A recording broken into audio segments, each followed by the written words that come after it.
Hello प्यारे बच्चों। तो आप सब लोग कैसे हैं? आशा करती हूँ कि आप सब लोग ठीक होंगे। तो चले आज हम एक कहानी और पढ़ें। इस कहानी का नाम है राखी। राखी का त्योहार जो होता है वो एक धार्मिक त्योहार है ना। आप सब लोगों ने पढ़ा भी है, सुना भी है। एक दिन बाद रक्षाबंधन का त्योहार था। आस पड़ोस में खूब तैयारियां चल रही थी। लोग राखी और मिठाइयाँ खरीद रहे थे। सोनी और मोनी ने भी राखी खरीदी। अगले दिन दोनों सोचने लगी कि वे किसकी राखी बांधे। भाई सोनी और मोनी क्या थी? दोनों बहनें थी। तो भाई उन्होंने क्या करा? भाई राखी खरीदी। अगले दिन सोनी ने माँ से पूछा, माँ हम किससे राखी बांधे? भाई ऐसा सवाल क्यों किया? भाई उन्होंने भाई नहीं था, दोनों बहनें थी। नाम से पता चल रहा ना, सोनी और मोनी। तो भाई वो दोनों राखी तो खरीद के ले आई बाजार से, लेकिन अब उनको ये लगने लगा कि वो राखी बांधे किससे। तो चलिए आगे हम कहानी पढ़ते। माँ ने मुस्कुराते हुए जवाब दिया, तुम अपनी प्यारी बहन सोनी को राखी बांधो। माँ ने क्या कहा कि भाई अपनी बहन को राखी बांधो, अभी उसी ने तुम्हें गिरने से बचाया था। तो भाई किसने गिरने से बचाया था सोनी को? मोनी ने बचाया था।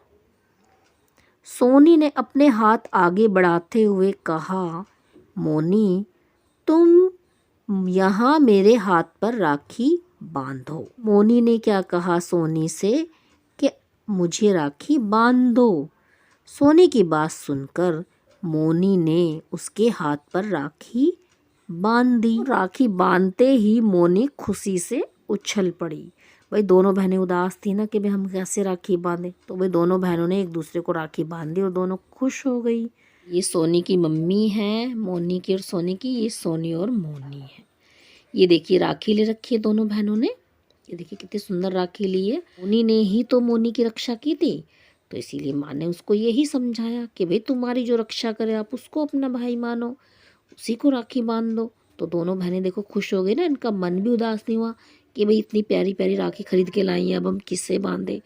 अब उनकी ये भी समस्या खत्म हो गई कि भाई नहीं है तो भाई कहाँ से लाए। तो इसीलिए हमें इस कहानी से यही शिक्षा मिलती है कि हमें हर हाल में खुश रहना चाहिए। तो भाई इतनी अच्छी कहानी किस लेखक ने लिखी है? इनका नाम चंचल शर्मा।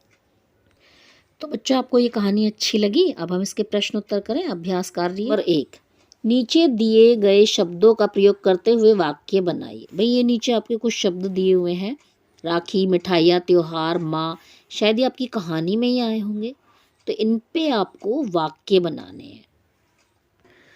तो ये देखिए भाई, राखी, राखी का त्योहार श्रावण मास की पूर्णिमा को आता है। कब आता है राखी का त्योहार? श्रावण मास की पूर्णिमा को आता है। मिठाइयाँ,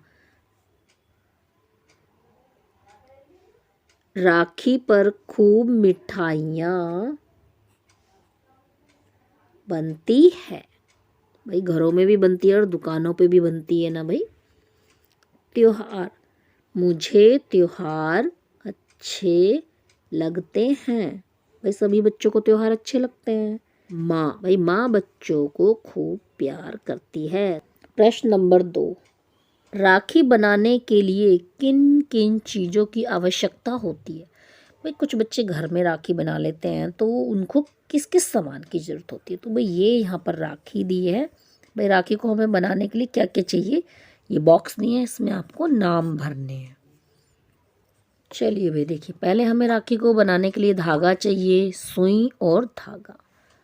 फिर आपके पास कुछ सितारे होने चाहिए, मोती होने चाहिए, गोंद होनी चाहिए, रेशम का धागा होता है ना वो भी होना चाहिए, लेस और गोटा। इन सामानों से आपकी राखी तैयार हो जाती है। भाई कुछ बच्चे तो अपने आप राखी बना लेते होंगे। अच्छा, किसी ने राखी बनाई है अपने हाथों से? अगर बनाई है तो मुझे कमेंट में ज़रूर बताइए। प्रश्न नंबर 3, दिए गए शब्दों को पूरा करें। भाई ये आपको कुछ शब्द दिए हुए हैं, ये आपके बीच में खाली जगह छोड़ी गई है। तो यहाँ पर देखिए मिठाइयाँ, तो यहाँ पर आपको ई नहीं दिया था, तो देखिए मिठाइयाँ इस तरीके से लिखेंगे। अब है आपका राखी, तो ये देखिए बहन आपको इस तरीके से लिखना है। अब ये देखो ख और द के बीच में क्या आएगा? री, तो खरीद कर लाई थी। अब है हाथ। भाई राखी कहाँ बांधी थी? एक बहन ने दूसरी बहन के हाथ पर राखी बांधी थी ना कहानी में। प्रश्न नंबर 4, पाठ में आए अनुनासिक। ये देखिए आपको अनुनासिक है ये, जिसको हम चंद्र बिंदु भी कहते हैं। शब्दों को ढूंढकर लिखिए। तो भाई आपको ये कहानी के अंदर से ही लिखना है। लिखा ना आपको पाठ में आए हुए शब्द, ठीक है ना। तो पाठ में आपने देखा ना, मिठाइयाँ आई था, बांधे बोला था ना बहनों ने कि मम्मी हम किसको राखी बांधे, माँ हम किसे राखी बांधे। और बांध शब्द आया था कि यहाँ राखी बांधो। ये देखिए माँ ने कहा था ना भाई अपनी प्यारी बहन सोनी को राखी बांधो। किससे कहा था? मोनी से। प्रश्न नंबर 5, आप कौन कौन से त्योहार मनाते हैं उनके नाम लिखिए। क्या क्या त्योहार मनाते हैं? होली, दीपावली भी बनाते हैं कुछ बच्चे, रक्षाबंधन तो इस कहानी में ही बताया गया हमें, वो भी तो एक त्योहार है। ईद, कुछ बच्चे ईद बनाते होंगे, कुछ बच्चे लोहड़ी बनाते होंगे, है ना। भाई सबके त्योहार अलग अलग होते हैं ना भाई। कुछ बच्चे कुछ मनाते हैं, कोई रक्षाबंधन मनाता है, कोई ईद मनाता है, कोई दिवाली मनाता है। तो आप सब लोगों को त्योहारों के नाम पता चल गए। चलिए बच्चे, क्रिसमस भी एक त्योहार है। ऐसे काफ़ी सारे त्यौहार होते हैं, तो हमें जितने बॉक्स दिए थे हमें उतने ही त्यौहार लिखने हैं। तो बच्चों ये वर्कशीट आपको अच्छी तरह से समझ में आ गई होगी, कहानी भी आपको बहुत अच्छी लगी होगी। हाँ बच्चे, जाने से पहले आप वीडियो को लाइक ज़रूर कीजिएगा, और जो बच्चे चैनल पर नए हैं प्लीज़ वो चैनल को सब्सक्राइब जरूर कीजिएगा, ताकि आपको आने वाली वीडियोज़ टाइम पर मिल सके। थैंक यू बच्चे।